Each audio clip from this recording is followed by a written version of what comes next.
तो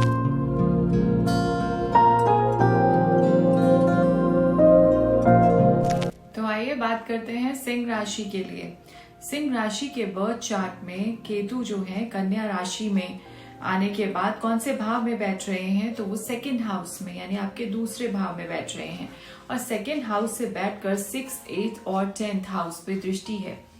सो सबसे पहले सेकंड हाउस किसको रिप्रेजेंट करता है?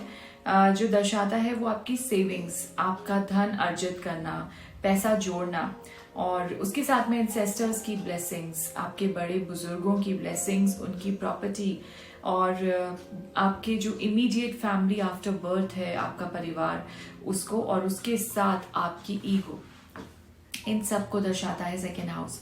अब यहाँ से जब 6, 8, 10th पे दृष्टि पड़ रही है तो छठा भाव जो है वो हमारा कर्ज का भाव है, दुश्मनों का भाव है या फिर कुछ भी ऐसी बीमारी जो पुरानी बीमारी हो या कोई बड़ी बीमारी हो उसका भाव है, कंपटीशन का भाव है।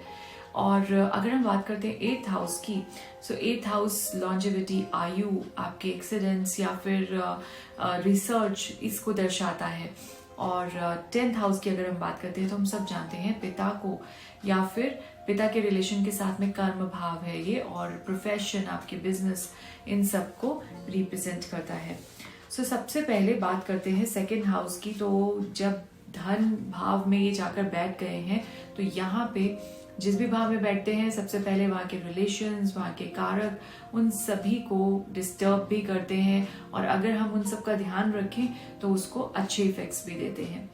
तो अब जब वहाँ बैठे हैं तो आपके धन अर्जित करने में यानी सेविंग्स करने में कहीं ना कहीं परेशानी आएगी। हो सकता है कि आपको लगे कि अच्छा ये भी चीज़ बहुत अच्छी है, इसको बाय कर लेते हैं, इसको खरीद लेते हैं। शॉपिंग करना, बहुत सारी चीज़ें खरीदना, चाहे वो काम की है नहीं है लेकिन मुझे तो बाय करना है, तो वैसे वाली थिंकिंग आएगी। तो उसको बहुत प्लानिंग के साथ में आपको स्पेंड करना है कि वो इन्वेस्टमेंट बन जाए।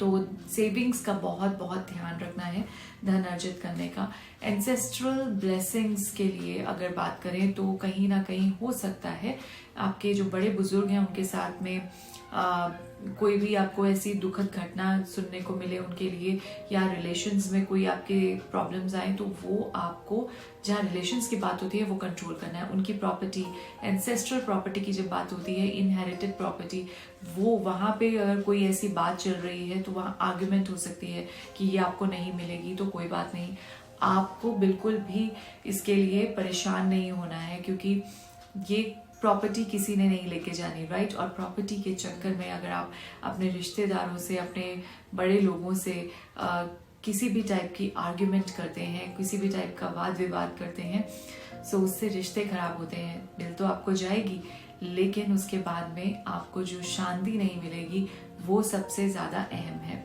तो उसका ध्यान रखें।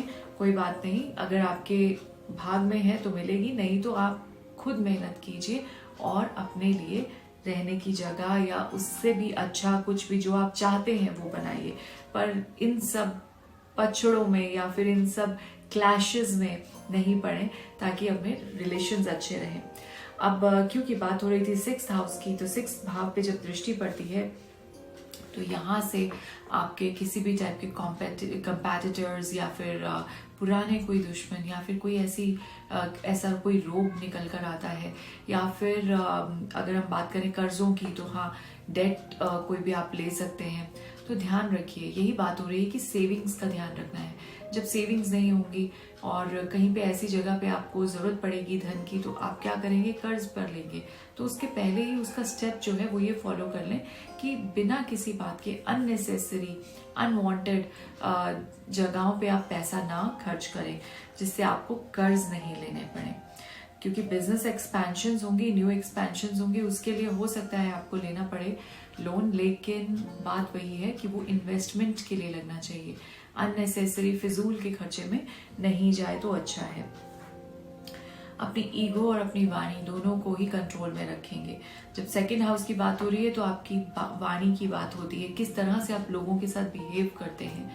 आपके अंदर किसी भी प्रकार का ईगो नहीं आए कि मैं ये कर सकता हूँ, मैं ही कर सकता हूँ, नहीं। उससे आप बाद में लॉन्गर रन में आपको कहीं ना कहीं परेशानी आएगी क्योंकि आप अपने रिश्ते बिगाड़ लेंगे।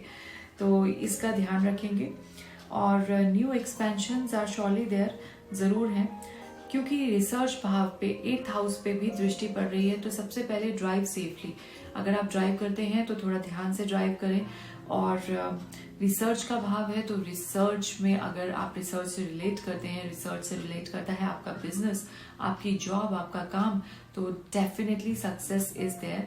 अदरवाइज जो भी काम कर रहे हैं लाइफ में, कोई भी डिसीजन लेने जा रहे हैं, कुछ भी खरीद रहे हैं, कुछ भी बेच रहे हैं, किसी से कोई बात कर रहे हैं, तो हमेशा सोच समझकर पूरी उसकी तहकीकात कर कर ही उस स्टेप को फॉरवर्ड करें। रिसर्च बहुत बहुत काम आएगी आपके। अगर स्टूडेंट्स हैं और रिसर्च में पढ़ाई कर रहे हैं, रिसर्च से रिलेटेड किसी भी टाइप का पढ़ रहे हैं, तो भी आपको सक्सेस देखने को मिलेगी। फादर की हेल्थ का बहुत ध्यान रखें, 10th हाउस पे दृष्टि है, सो उनके साथ किसी भी टाइप का आर्ग्यूमेंट नहीं हो, मतभेद नहीं हो, क्योंकि मैंने कहा है जहाँ भी दृष्टि पड़ती है उस रिलेशन की हेल्थ, उस रिलेशन के रिलेशंस, वो सब आपके साथ में इफेक्ट करता है, इम्पैक्ट करता है। So take care of your father's health as well. अब ट्रांसफर्स हो सकते हैं, शिफ्टिंग हो सकती है बिजनेस से रिलेटेड, जॉब से related, but it should be for good, it should be for better, आपके अच्छे के लिए होना चाहिए, बेटरमेंट के लिए होना चाहिए। ऐसा नहीं हो कि कुछ लुक्रेटिव दिखा और मैंने जॉब चेंज कर लिया, बाद में पता चला कि वो जॉब ज़्यादा बेटर थी जो मैंने चेंज करी, या फिर बिजनेस में भी कुछ और अच्छा, कोई ऐसी डील या कुछ और एक्सपेंशन, लेकिन वो उतना ज़्यादा अच्छा नहीं था। तो रिसर्च बहुत बहुत इम्पॉर्टेंट है हर एक चीज़ को, हर एक काम को बढ़ाने के लिए, हर एक स्टेप को लेने के लिए। तो इसको ज़रूर ध्यान से, शिफ्टिंग हो रही है, अच्छे के लिए होगी तो बहुत अच्छा होगा। अब इसके साथ ओम कीम केतवे नमः की चैंटिंग डेली करेंगे, डेली करेंगे, मॉर्निंग में करें तो बहुत बहुत अच्छा। नहीं कर सकते तो ठीक है, जब सुबह आप उठकर भगवान का नाम लेते हैं उस समय आप ओम कीम केतवे नमः की चैंटिंग कर लीजिए। अपने आप को डिसिप्लिन में रखिए, ये सबसे ज़्यादा इम्पॉर्टेंट है। अगर आप रिलीजियसली एस्ट्रोलॉजिकल वे से भी पूछते हैं तब भी, और अगर आप वैसे ही अपने रूटीन को, अपने लाइफ में सक्सेस पाना चाहते हैं तब भी, you need to be in discipline. अगर आप डिसिप्लिन में हैं तो आपकी सारी टास्क, आपके सारे काम बनते चले जाएंगे। और राइट, उसके साथ हम हनुमान चालीसा का पाठ करेंगे 7 टाइम्स ट्यूसडे को इवनिंग में। ये बहुत इम्पॉर्टेंट है, आप इसको कीजिए। उसके साथ में जिसको भी हेल्प कर सकते हैं, जहाँ पे भी हेल्प कर सकते हैं, किसी भी चीज़ की, क्लोथ्स की, फूड की, शेल्टर की, प्लीज़ कीजिए। And with this, street dogs को ना भूलिए। उनके लिए जब आप खाना, या फिर उनके लिए जो भी आप फीड करने का, या कोई शेल्टर होम बना सकते हैं, शेल्टर का प्लेस बना सकते हैं, उनके लिए कुछ ट्रीटमेंट प्रोवाइड कर सकते हैं, so please do that. They are speechless, ये बोल नहीं सकते, लेकिन इनको भी दुख होता है, इनको भी दर्द होता है।